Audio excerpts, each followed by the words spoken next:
Assalamualaikum warahmatullahi wabarakatuh. Halo semuanya, kembali lagi sama aku Sasi Karana, si Cadi dan Ceria. Pada konten kali ini kita masih membahas apresiasi puisi, yaitu mengenai transformasi dua arah.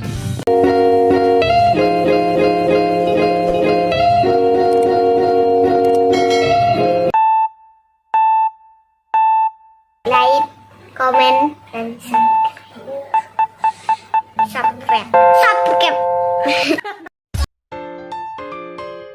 Transformasi dua arah. Transformasi pada karya sastra ada dua arah. Yang pertama dari puisi ke fiksi, dan yang kedua dari fiksi ke puisi. Nah, sebelum kita masuk pada pembahasan, teman-teman perlu mengetahui apa sih transformasi tersebut. Menurut KBBI, transformasi merupakan perubahan rupa, bentuk, sifat, fungsi, dan sebagainya, dan perubahan struktur gramatikal menjadi struktur gramatikal lain dengan menambah, mengurangi, atau menata kembali unsur-unsurnya. Nah, pada kesempatan kali ini saya akan mentransformasi fiksi ke puisi. Nah, saya akan memilih karya Andrea Hirata, yaitu Laskar Pelangi. Nah, novel Laskar Pelangi ini akan saya ubah menjadi puisi dengan menelaah atau menganalisisnya melalui pendekatan intrinsik. Sebenarnya ada banyak pendekatan yang bisa kita lakukan untuk menganalisis dan mentransformasi fiksi tersebut. Namun saya memilih unsur intrinsik agar saya dapat lebih memahami tentang apa sih cerita atau karya fiksi novel Laskar Pelangi ini, sehingga saat saya setelah mengetahui temanya apa, alurnya bagaimana, pokoknya siapa saja, serta amanat yang dikandung oleh novel Laskar Pelangi ini akan memudahkan saya dalam membuat puisinya.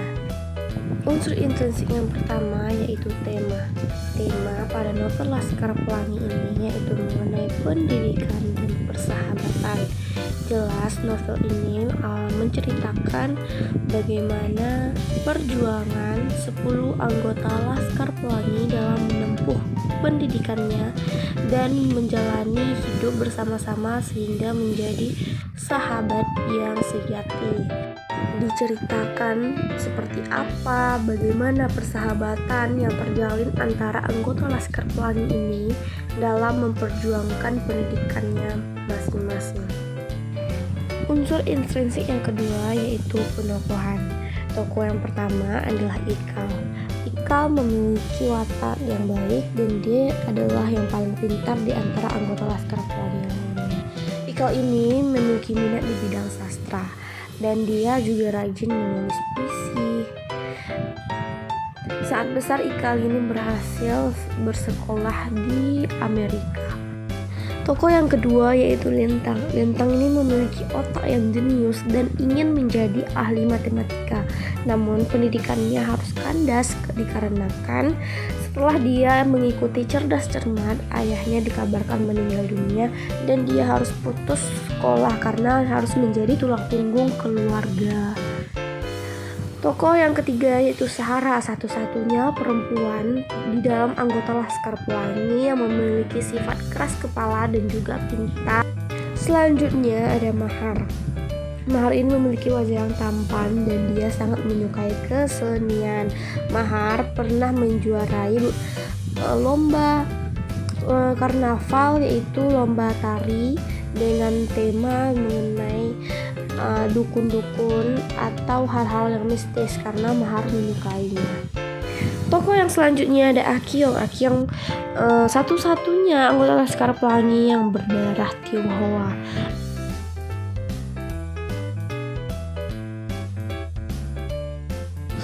Selanjutnya ada Sahdan. Sahdan ini bercita-cita menjadi seorang aktor. Dan yang keenam ada Kucai. Kucai bermimpi menjadi seorang politikus dan pada akhirnya dia mampu menjadi ketua fraksi DPRD di desanya. Selanjutnya ada Borek. Borek ini merupakan sosok laki-laki yang selalu ingin tampil maco. Saat dewasa dia bekerja sebagai kuli.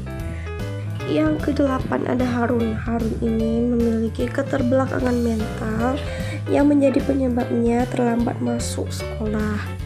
Nah, selain itu, Harun memiliki sifat yang jenaka sehingga kehadirannya dapat menghibur teman-temannya.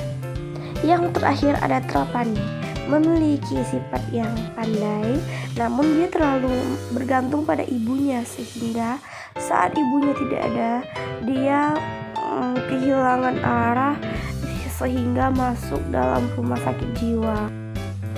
Alur pada novel ini yaitu alur maju dibuktikan dengan dari menceritakan kehidupan Ikal pada masa kecil dan juga tokoh-tokoh yang lainnya hingga mereka dewasa. Latar tempat pada novel Laskar Pelangi ini yaitu pada Belitung sendiri, daerah kelahiran Andrea Hirata.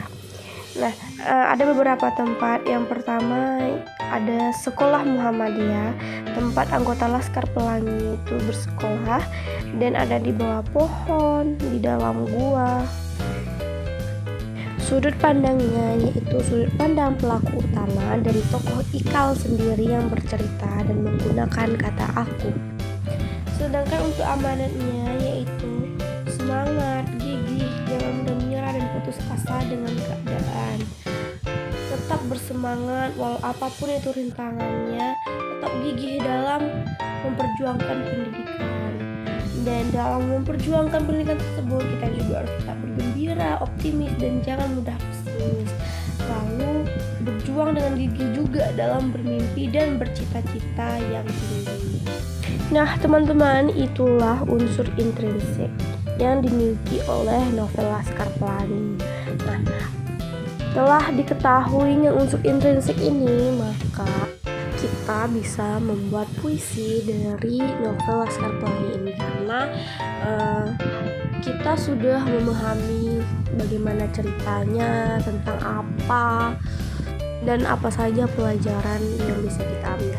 Nah, berikut puisi yang berhasil aku dan teman aku ciptakan mengenai novel Laskar Pelangi. Kami mengambil tema mimpi karena sebagian besar isi dari novel ini yaitu mengenai mimpi yang diinginkan oleh anggota Laskar Pelangi.